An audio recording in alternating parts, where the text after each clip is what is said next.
Welcome back to சினிவாஸ் தமிழ். நம்ம video போட ரொம்ப நாள் ஆச்சு, எனக்கே தெரியும். But some personal issues and career problem இருக்கிறதால நான் வந்து வீடியோ போட முடியல. பட் இப்போதுலேருந்து நான் வீடியோ போடலான்னு முடிவு பண்ணியிருக்கேன். ஸோ நம்ம டெட்பூல் அண்ட் வூல்வரின் மூவி வந்து இப்போ ரிலீஸ் ஆக போகுது. இந்த வாரம் வெள்ளிக்கிழமை தான் வந்து படம் ரிலீஸ் ஆக போகுது. 26 ஜூலை ஃப்ரைடே இந்தியாவிலையும் வந்து ரிலீஸ் ஆகுது.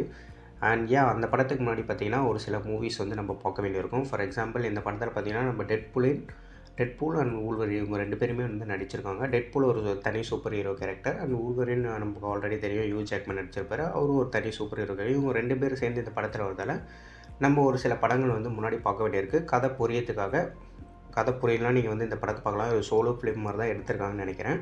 பட் இருந்தாலும் முன்னாடி ஒரு சில மூவிஸ் வந்து வந்திருக்கு. டெட்பூல் 1 and 2 அண்ட் வூல்வரின் பேஸ்டு ஒரு 2-3 மூவிஸ் வந்திருக்கு. அந்த எல்லா படத்தையும் நீங்கள் பார்த்தீங்க, இல்லை அதோட ஸ்டோரி வந்து எக்ஸ்ப்ளனேஷன் உங்களுக்கு புரிஞ்சிச்சுன்னா இந்த படத்தை பார்க்கும்போது உங்களுக்கு கொஞ்சம் ஈஸியாக இருக்கும் அப்படின்றதுக்காக தான் இந்த வீடியோ. ஸோ நம்ம என்ன பண்ண போகிறோன்னா, இந்த படம் ரிலீஸ் ஆகிறதுக்கு முன்னாடி டெட்பூல் சம்மந்தப்பட்ட எல்லா மூவிஸோட ஷார்ட்டான ஒரு ஸ்டோரி எக்ஸ்பிளைன் பண்ணிட்டு ஒரு ரிவ்யூ வந்து கொடுத்துட்றோம். அண்ட் வூல்வரின் சம்மந்தமான எல்லா மூவிஸும் வந்து பார்த்துட்டு அதோட ஷார்ட் எக்ஸ்ப்ளனேஷன் அண்ட் ரிவ்யூ வந்து நம்ம கொடுத்துருவோம். ஸோ நீங்கள் படத்தை வந்து ஃப்ரைடே அன்றைக்கி பார்க்க போகும்போது உங்களுக்கு ஒரு ஈஸியாக இருக்கும் அப்படின்ட்டு அந்த வீடியோ மேக் பண்ணுறேன். ஸோ லாங் இன்ட்ரோ அண்ட் ஸ்ட்ரெயிட்டாகவே வீடியோக்குள்ளே போயிடலாம். டெட்பூல் ஃபர்ஸ்ட் பார்ட்டோட short explanation and review. First இந்த மூவியோட ஜானர் வந்து பார்த்துக்கலாம். இந்த மூவியோட ஜானர் பார்த்தீங்கன்னா இது ஒரு action comedy and sci-fi movie. Super heroes மூவிஸ்னால சைஃபையும் சேர்ந்து வரும். பட் பேசிக்லி ஆக்ஷன் காமெடி மூவின்னு சொல்லலாம். அண்ட் இந்த படத்தோட கேஸ்ட் பார்த்திங்கன்னா நம்ம ரயன் ரெனால்ட்ஸ் நடிச்சிருக்காரு.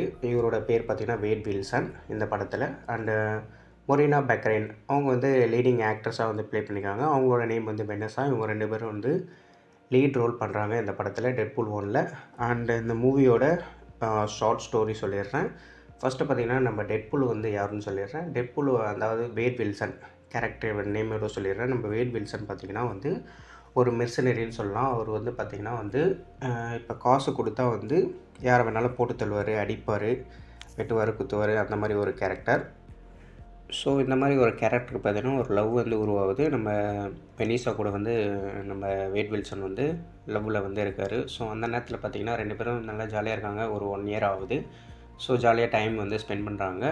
ஸோ அதுக்கப்புறம் பார்த்திங்கன்னா திடீர்னு நம்ம வேட் வில்சன் வந்து மயக்கம் போட்டு விழுந்துடுறாரு. அண்ட் என்னென்னு போய் டாக்டர் கையில் செக் பண்ணும்போது நம்ம வேட் வில்சனுக்கு வந்து கேன்சர் அப்படின்னு சொல்லிடுறாங்க.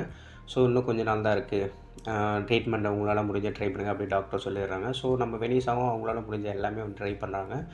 பட் வந்து எதுவும் சரியாக வர மாதிரி தெரியல. வேட் வில்சனுக்கு வந்து ரொம்பவே கவலையாக இருக்குது. என்ன கேன்சர் ஆகிடுச்சு, இதுக்கப்புறம் எப்படி நம்ம பிழைக்கிறது அப்படின்னு வந்து பார்த்துருந்தாரு. ஸோ அந்த டைமில் ஒரு சோகமாக பாரில் இருக்கும்போது அவரை வந்து பார்க்க வந்து ஒரு வில்லனோட அடியால் வந்து ஒருத்த வரான். விசிட்டிங் கார்டு கொடுத்து இந்த மாதிரி உங்களோட கேன்சரை வந்து நாங்கள் சரி பண்ணுறோம், கேன்சரை சரி பண்ணுறதும் இல்லாமல் உங்களுக்கு ஒரு சூப்பர் பவர்ஸ் அந்த மாதிரி நாங்கள் கொடுக்குறோம், அதுக்கு மேலேயும் கொடுக்குறோம் அப்படின்னு வந்து சொல்கிறான். ஸோ வேட் வில்சனால் இதை நம்ப முடியல. என்ன இப்படிலாம் சொல்கிறான், இவன் வந்து ஃப்ராடாக இருப்பணும், இல்லை கெட்டவனாக இருப்பணும் அப்படின்னு வந்து அவருக்கு ஒரு டவுட்டு.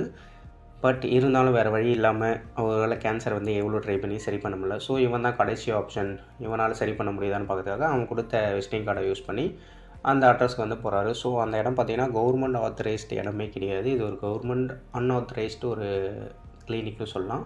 அந்த இடத்துல போயிட்டு வந்து பார்க்குறான். அந்த இடமே சரியில்லை, ஒரு மாதிரியாக இருக்குது. பட் இருந்தாலும் வேறு வழி இல்லையே, இவனுக்கு தான் சரி பண்ணுறேன்னு சொல்லிட்டானே, சரி ட்ரை பண்ணி பார்ப்போம்னு சொல்லிட்டு அவர் வந்து அந்த டெஸ்ட்டுக்கு வந்து ஒத்துழைக்கிறேன் அப்படின்னு சொல்கிறாரு. ஸோ அவரை வந்து கட்டி போட்டு எல்லா வகையான டெஸ்ட்டும் வந்து க்ரியேட் பண்ணுறாங்க அவர் உடம்புல. ஃபார் எக்ஸாம்பிள் அவரோட உடம்புல வந்து எக்ஸ்ஜின்னு சொல்லுவாங்க. அந்த எக்ஸ்ஜின் அவருக்கு வந்து பவர் கொடுக்கும். எப்படின்னா வந்து அந்த எக்ஸ்ஜினை வந்து அவரோட பாடியில் வந்து செலுத்திடுவாங்க. ஊசி மூலமாக இல்லை சம் லிக்விட் மூலமாக வந்து அவரோட பாடியில் வந்து செலுத்திடுவாங்க. ஸோ அதுக்கப்புறம் பார்த்திங்கன்னா அவரை வந்து பல்வேறு வகையான ஒரு டார்ச்சருக்கு வந்து உட்படுத்துவாங்க. ஃபார் எக்ஸாம்பிள் அவருக்கு எல்லா வகையான டார்ச்சர் கொடுப்பாங்க. ஐஸ் கட்டியில் இது கரண்ட் ஷாக் கொடுக்குது, நிறைய குடும்பப்படுத்துறது. இதெல்லாம் ஏன் பண்ணுறாங்கன்னா அவர் இந்த மாதிரி பண்ணும்போது அவரோட உடம்பு வந்து அவரை தற்காத்துக்காக அந்த எக்ஸ்ஜீனை வந்து வெளிக்கொண்டு வந்து அவருக்கு ஒரு சம் கைண்ட் ஆஃப் வந்து பவர்ஸ் தரும், அவர் வந்து க்யூர் பண்ணும் அப்படின்றதுக்காக தான் இதெல்லாம் பண்ணுறாங்க. பட் அவங்களோட உள்நோக்கம் என்னென்னா வந்து பேசிக்கலி அவங்க வந்து ஒரு அந்த சயின்டிஸ்ட் டீம் என்ன பண்ணுவாங்கன்னா இந்த மாதிரி உடம்பு முடியாதவங்களாம் கூப்பிட்டு வந்து அவங்களுக்கு வந்து பவர்ஸை கொடுத்து அவங்கள வந்து நிறைய பணக்காரங்களுக்கு வந்து விற்றுருவாங்க. இது ஒரு பிஸ்னஸாக அவங்க பண்ணிடுறாங்க. பட் வேட் வில்சனுக்கு இந்த விஷயம் தெரியாது. இவர் வந்து மாட்டிக்கிட்டார். ஸோ கடைசி நேரத்தில் பார்த்திங்கன்னா அவங்க என்ன பண்ணுறாங்க, கடைசியாக எவ்வளோ குடும்பப்படுத்தியும் அவருக்கு வந்து பவர்ஸ் வந்து வரவே இல்லை. கடைசியாக அவங்க என்ன பண்ணுறாங்கன்னா ஒரு டியூப்குள்ளே வந்து நம்ம வேட் வில்சன் வந்து போட்டுடுறாங்க. அந்த டியூப்பில் பார்த்திங்கன்னா அது ஒரு வகையான டியூப். அந்த டியூப்பில் பார்த்திங்கன்னா ஆக்சிஜன் கொஞ்சம் நேரத்துக்கு இருக்கும். கொஞ்சம் நேரத்தை பார்த்திங்கன்னா மெதுவாக ஆக்சிஜன் வந்து லெவல் வந்து குறைஞ்சிட்டே வரும். ஸோ நம்மளால் மூச்சு விட முடியாது, நம்ம சாவர நிலைமைக்கு போய்டும். மறுபடியும் ஆக்சிஜன் வந்துடும் அப்படின்னு தான் இந்த கதையில் சொல்லியிருந்தாங்க. எக்ஸாக்டாக அதான் நினைக்கிறேன். அண்டு மறுபடியும் ஆக்சிஜன் வந்துடும் சாவ போகிற நேரத்தில். ஸோ செத்து பிழைக்கணும். அந்த நேரத்தில் பார்த்திங்கன்னா வேட் வில்சன் பார்க்குறாரு, என்ன இவனுக்கு இப்படி பண்ணுறாங்க அப்படின்னு. பட் அவனோட நோக்கம் என்னென்னா, ஒன்று வந்து இவன் அந்த லாஸ்ட் எக்ஸ்பெரிமெண்ட்டில் பிழைக்கணும், அப்படி இல்லைனா சாவணும். இதான் இந்த 2 ஆப்ஷனாக வேட் வில்சன் இருக்குது. ஸோ வெளியில் வர முடியாது.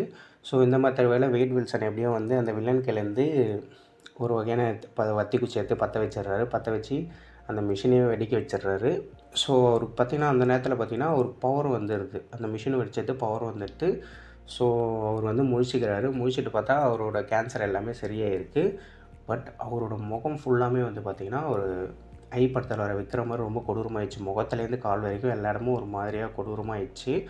ஸோ அவர் என்னடா இப்படி ஆயிடுச்சு அப்படின்னு பார்த்துட்டு அந்த வில்லனை வந்து தர்றாரு. அவனும் அங்கே தான் இருக்கான்.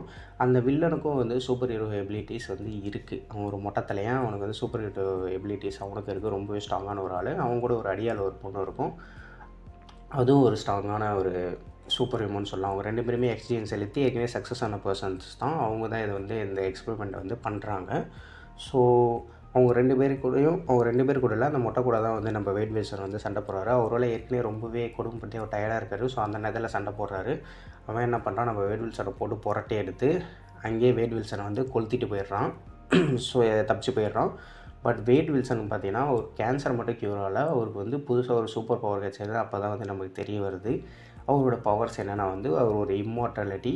அவருக்கு எவ்வளோ அடிப்பட்டாலும் வந்து சரியாயிடும். அதே மாதிரி ஒரு உடம்புலேருந்து எந்த பாகத்தை நீங்கள் வெட்டி தூக்கி போட்டாலும் அந்த பாகத்துலேருந்து புதுசாக ஒரு வேட் வில்சன் வந்து முளைச்சி வந்துடுவார். ஸோ பேசிக்லி அவரை வந்து அழிக்க முடியாது. அந்த மாதிரி ஒரு சூப்பர் ஹீரோ எபிலிட்டி வந்து அவருக்கு வந்து கிடைச்சிது. ஸோ பட் அவரோட ஃபேஸ்லேருந்து கால் வரைக்கும் எல்லாமே ரொம்ப கொடூரமாயிடுச்சு. ஸோ இந்த நிலமையில் என்னோடய வெனிசாவை நான் எப்படி பார்ப்பேன், எப்படி என்னோடய லவரை என்னை ஏற்றுப்பாங்க அப்படின்னு சொல்லிட்டு அவருக்கு வந்து வெறுப்பாயிடுது. இதுக்கெலாம் காரணமான அந்த மொட்டை தலையனை கண்டுபிடிச்சி அவனை வச்சே சரி பண்ணணும்னு சொல்லிவிட்டு அவனை வந்து தேடி வந்து போகிறாரு. ஸோ இதுதான் படத்தோட ஸ்டார்டிங் சீனாக வச்சுருப்பாங்க. அந்த மொட்டை தலையன் என்ன பண்ணிகிட்டு இருப்பான்னா வந்து ஒரு டீலர் கூட டீலிங் பேசிகிட்டு இருப்பான். அந்த மாதிரி நாங்கள் வெப்பன்ஸ் தரோம், அதாவது இந்த சூப்பர் ஹீரோ வெப்பன்ஸ்லாம் கொடுக்குறோம் அப்படின்னு வந்து டீலிங்லாம் பேசிவிட்டு ஒரு ஹைவே ரோட்டில் திரும்ப வந்துட்டுருப்பான். அந்த நேரத்தில் தான் படத்தோட ஃபஸ்ட்டு சீன் வரும்.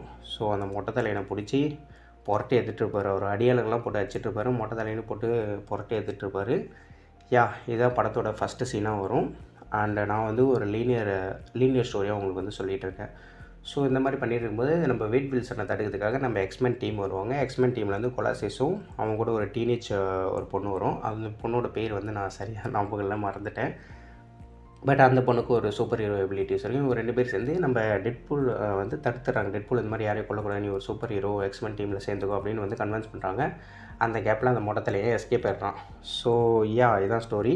அந்த டெட்பூலின் செம்ம காண்டாயிரு. அதுக்கப்புறம் மறுபடியும் வந்து டெட்பூல் வந்து என்ன பண்ணுறாரு, அந்த வில்லன் வந்து தேடி போயிட்டுருக்காரு. அந்த வில்லனை தேடி போகும்போது வில்லன் வந்து பார்க்குறான், நம்மளை டெட்பூல் வந்து எப்படியும் சும்மா விடமாட்டான் நம்மளை கொல்ற வரைக்கும், நம்ம என்ன பண்ணலாம், அவனை அதுக்கு முன்னாடி கொண்டுடலாம் அப்படின்னு சொல்லிட்டு அவன் லவ்வர் வந்து வெனிசாவை வந்து கடத்திடுவாங்க. வெனிசாவை வந்து கடத்தி டெட்பூல் வந்து இந்த மாதிரி வா அப்படின்னு சொல்லி பழைய படத்தில் வர மாதிரி தான் ஸ்டோரி வர வைப்பாங்க. பட் டெட்பூல் என்ன பண்ணுவார், தன்னோட லவ்வரை காப்பாற்றுறதுக்காக திரும்ப போவார். பட் இந்த வாட்டி என்னென்னா தனியாக போகாமல் வந்து அந்த எக்ஸ்மேனோட ஹெல்ப்பையும் வந்து கேட்பார். அவங்க கூட அக்ரிமெண்ட் போட்டுப்பார், இந்த மாதிரி என் கேர்ள் ஃப்ரெண்டை காப்பாற்ற நீங்கள் வந்து ஹெல்ப் பண்ணுங்கள், ஹெல்ப் பண்ணால் நான் அவங்களோட எக்ஸ்மேன் டீமில் சேர்ந்துக்கிறேன் அப்படின்னு சொன்னோடனே அந்த கொலாசிஸும் அவனோட அந்த சின்ன பொண்ணும் 2 பேரும் வந்து இவனோட டீமில் வந்து ஜாயின் ஆகிடுவாங்க. பட் பேசிக்கலி இவங்க 3 பேரும் வந்து வெனிசாவை வந்து காப்பாற்ற போவாங்க. ஸோ காப்பாற்ற போகிறப்ப பார்த்திங்கன்னா சரியான ஃபைட் நடக்கும். அந்த லாஸ்ட் ஆக்ஷன் சீன்ஸ்லாம் ரொம்பவே சூப்பராக இருக்கும். அண்டு கடைசி ஃபைட்டில் வந்து வெனிசாவை காப்பாற்றினாங்களா இல்லையா, டெட்பூல் திரும்ப வந்து அவரோட ஃபேஸ் வந்து திரும்ப அழகாக மாறிச்சா இல்லையா அப்படின்றது தான் இந்த படத்தோட ஸ்டோரி. இதுதான் ஒரு ஷார்ட் ஸ்டோரி. ஸோ பேசிக்கலி இந்த படத்தோட கான்செப்ட் என்னென்னா வந்து டெட்பூலுக்கு எப்படி பவர்ஸ் கிடைக்கிது, டெட்பூலோட ஆரிஜின் ஸ்டோரி அண்ட் டெட்பூலோட ரிவெஞ்ச் ஸ்டோரி, டெட்பூலோட லவ் ஸ்டோரி, இது 3 தான் வந்து ஒரு ட்ரையாங்கலாக இந்த படத்தில் வந்து கொடுத்துருப்பாங்க. That is the short explanation of this movie. And மூவியோட ரிவ்யூ வந்து பார்த்துக்கலாம். இந்த மூவியோட ஸ்க்ரீன் ப்ளே வந்து ஃபஸ்ட்டு பார்த்துடலாம். மூவியோட பாசிட்டிவ் பாயிண்ட், ரொம்பவே சூப்பரான ஒரு ஸ்க்ரீன் ப்ளே, ரொம்பவே ஃபாஸ்ட் ஃபார்வர்ட் மூவி, உங்களுக்கு டைம் பார்த்து தெரியாது, ரொம்பவே வேகமாக போயிடும். அண்டு ஸ்க்ரீன் ப்ளே ரொம்ப ஃபாஸ்ட்டாக இருக்குது, நல்லாவே பண்ணியிருக்காங்க.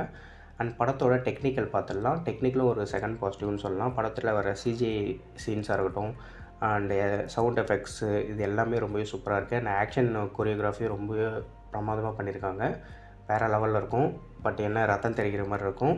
அண்ட் ஆக்டிங்கும் ரொம்பவே நல்லாயிருக்கு. அண்ட் படத்தை பற்றின நெகட்டிவ் பாயிண்ட்ஸ் என்னென்னா, ஒரே ஒரு நெகட்டிவ் பாயிண்ட்ஸ் தான், இந்த படம் வந்து சின்ன பசங்களால் பார்க்க முடியாது. ஏன்னா இது அடல்ட் ஒன்லி மூவி. நிறைய அடல்ட் சீன்ஸ் அண்டு நிறைய கோர் சீன்ஸ், அதாவது ரத்தம் தெரிகிற சீன்ஸ்லாம் நிறைய இருக்கிறதால இந்த படத்தை வந்து நீங்கள் குழந்தைங்க கையில் காட்ட முடியாது. இது பேசிக்கலாகவே ஒரு ஆர் ரேட்டட் மூவி. அண்ட் இந்த படம் ரெக்கமெண்டேஷன் இல்லையான்றதை நம்ம முதல்ல சொல்லிடுறேன். இந்த படம் கண்டிப்பாக ரெக்கமெண்டட். யாருக்குன்னா பார்த்தீங்கன்னா, உங்களுக்கு ஆக்ஷன் மூவி லவராக இருக்கீங்க, சூப்பர் ஹீரோ லவராக இருக்கீங்க, இந்த படத்தை கண்டிப்பாக நீங்கள் ஒன் டைம் வாட்ச் பண்ணி ஆகணும். ரொம்பவே அட்டகாசமான ஒரு மூவி.